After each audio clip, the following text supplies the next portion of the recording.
عورت کو بھی چند ذمہ داریاں دی ہیں. مثلاً مسلمان لڑکی کو اپنے ماں باپ کی اطاعت، ان کی فرما برداری ہر حال میں کرنا ہے، چاہے انہیں ان کی فرما برداری کرنا پسند آئے یا نہ آئے. اور اپنے ماں باپ کو پلٹا کر جواب دینا تو دور کی بات ہے، انہیں آپ اف تک نہیں کہہ سکتے. اور اپنے دونوں مونڈھوں کو پورے احترام کے ساتھ جھکا کر صرف اپنے ماں باپ کے سامنے ٹھہری رہے گی. اس بات کا ذکر سورہ اسراء سورہ نمبر 17 آیت نمبر 23 میں آیا ہے. لیکن اگر ماں باپ اپنی بچیوں کو کوئی ایسا کام کرنے کا حکم دیں جو قرآن اور حدیث کی تعلیمات سے ٹکراتا ہو، شریعت سے ٹکراتا ہو، جیسے کہ اگر والدین ماں باپ اپنی بچیوں سے کہیں کہ جب وہ گھروں سے نکلے تو برقع نکال کر نکلیں، یا پھر بچیوں سے کہیں کہ جب ان بچیوں کے چچیرے، خلیرے، تائرے، ممیرے اور پھپھیرے بھائی اگر آ جائیں تو ان کے سامنے بغیر حجاب کے، بغیر برقعے کے سامنے اور ان سے ملے. یا پھر مسلمان بچوں کو کہے کہ جب وہ شادی کی تقریب، شادیوں میں جاتے ہیں تو گھر پر برقع اتار کر جائیں. یا پھر شادی خانے کے زنانہ سیکشن میں وہ لوگ برقعے کو نکال دیں جہاں پر بے شرم خاندان کے مرد حضرات بھی آ جاتے ہیں. اور اگر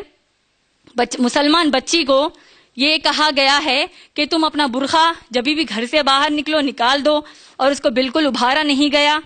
اور شادی خانوں میں نکالنے کا حکم دیں جہاں پر ویڈیوگرافرز ہوتے ہیں، لیڈی ویڈیوگرافرز ہوتے ہیں لیکن ساتھ میں ویڈیو سب بیٹھ کر دیکھتے ہیں. تو ان تمام باتوں کو جو ابھی میں نے آپ کو بتایا، اگر کوئی ماں باپ اپنے بچوں کو یہ سب کرنے کا حکم دیتے ہیں تو اللہ سبحانہ تعالیٰ اور محمد صلی اللہ علیہ وسلم نے ایسے تمام احکامات کی نافرمانی رعب سے کرنا ہم کو سکھایا. اس کے علاوہ اگر کوئی ایسے بے حیا مسلم ماں باپ ہے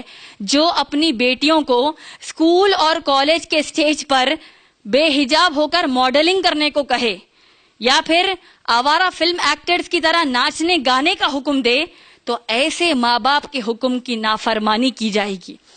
اور اگر ماں باپ اپنی بچوں کو ان کے ساتھ بیٹھ کر پاکستانی ٹی وی سیریل زندگی چینل پر دیکھنے کو کہیں جس میں بے شرم پاکستانی مسلمان ایسی کہانیاں عام کر رہے ہیں جو ڈائریکٹ اسلام کی شریعت سے ٹکراتے ہوں، تو ایسے ماں باپ کے حکم کی نافرمانی کی جائے گی. اگر ماں باپ اپنی بچیوں کو اپنے ساتھ گھروں میں بیٹھ کر موویز دیکھنے کا حکم دیں یا پھر باہر تھیٹر چل کر موویز دیکھنے کا حکم دیں تو ایسے ماں باپ کے حکم کی نافرمانی کی جائے گی. اگر ماں باپ اپنی بچیوں کو اعلیٰ تعلیم، ہائر ایڈوکیشن حاصل کرنے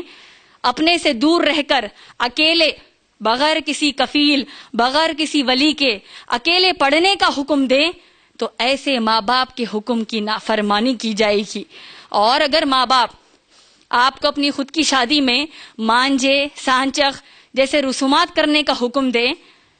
ایسے ماں باپ کے حکم کی نافرمانی کی جائے گی. افسوس کی بات یہ ہے کہ آج مسلمان ماں باپ اپنی لڑکیوں کو دین کا علم حاصل کرنے،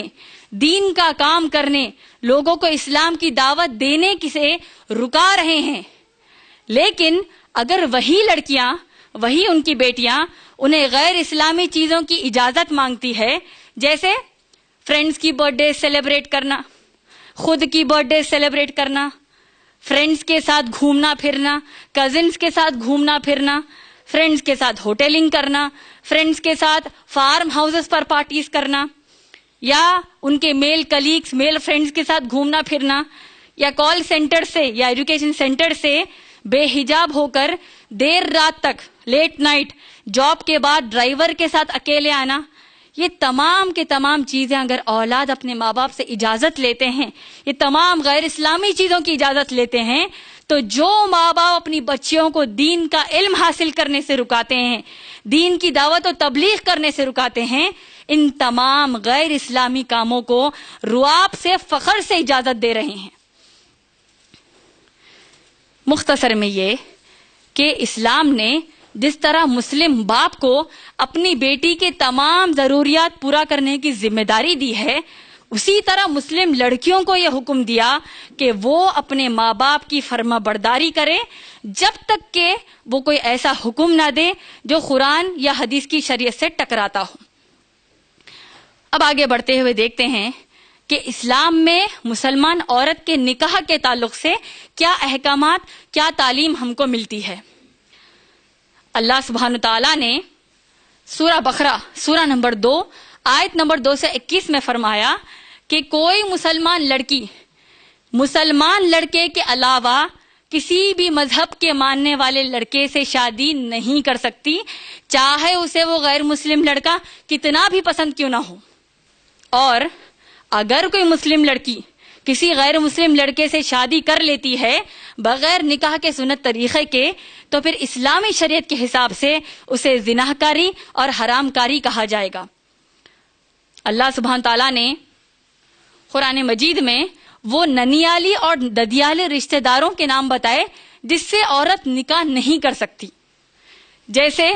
اللہ نے بتایا اس آیت میں کہ لڑکی اپنے سگے ماما، سگے چاچا، سسرے، سگے بھائی، سگے بھتیجے، سگے بھانجے سے شادی نہیں کر سکتی، نکاح نہیں کر سکتی۔ اس کے علاوہ وہ ایک وقت میں 2 شوہر نہیں رکھ سکتی، یعنی کسی کے نکاح میں موجود رہتے ہوئے کسی اور سے نکاح نہیں کر سکتی۔ اور نہ مسلمان عورت اپنے سگے بہن بھائی سے نکاح کر سکتی ہے جب تک کہ اس کی سگی بہن اس بہن بھائی کے نکاح میں موجود ہو، اور نہ وہ اپنے سگے خالو یا پھوپھا سے نکاح کر سکتی ہے جب تک کہ اس کی سگی خالہ اور سگی پھوپھی ان کے نکاح میں موجود ہو۔ اور عورت، مسلمان عورت اپنے سوتیلے بھائی یا سوتیلے باپ سے نکاح نہیں کر سکتی، اور عورت اپنے دودھ بھائی سے بھی نکاح نہیں کر سکتی۔ اس بات سے وضاحت ہو گئی کہ نکاح کس سے نہیں کیا جا سکتا۔ اور اسلام میں ولی کے بغیر مسلم لڑکی کا نکاح نہیں ہو سکتا، اور ولی اسلام میں قرآن کی کسی بھی آیت اور محمد صلی اللہ علیہ وسلم کی کسی بھی حدیث میں صرف باپ یا بھائی کو نہیں کہا گیا، بلکہ علماء دین نے قرآن اور حدیث کی تعلیم کی روشنی میں یہ بتایا کہ ولی کہتے کس کو ہیں؟ ولی وہ مرد ہے جس نے لڑکی کو پیدا کیا اور لڑکی کو پال پوس کر بڑا کیا۔ تو لہذا اسلامی شریعت کے مطابق لڑکی کے شادی کے مسئلے پر، نکاح کے مسئلے پر سب سے افضل ولی لڑکی کا سگا باپ مانا جائے گا، اور اس کے بعد لڑکی کے ددیالی رشتہ داروں میں قریب ترین ددیالی رشتہ دار جیسے لڑکی کا سگا بڑا بھائی، سگے چاچا اور سگے تایا، یہ لڑکی کے ولی رہیں گے نکاح کی وقت۔ اور اگر اسلامی شریعت کے مطابق اگر ولی نکاح کے لیے لڑکی کے اس کے خونی رشتہ داروں میں سے نہ ملے تو پھر مسلمان حاکم لڑکی کے ولی کی ذمہ داری کو نکاح کے وقت انجام دیں گے، اور غیر اسلامی ملکوں میں وقت کے مسلمان، اس زمانے کے، اس جگہ کے مسلمان رہبر یا مسلمان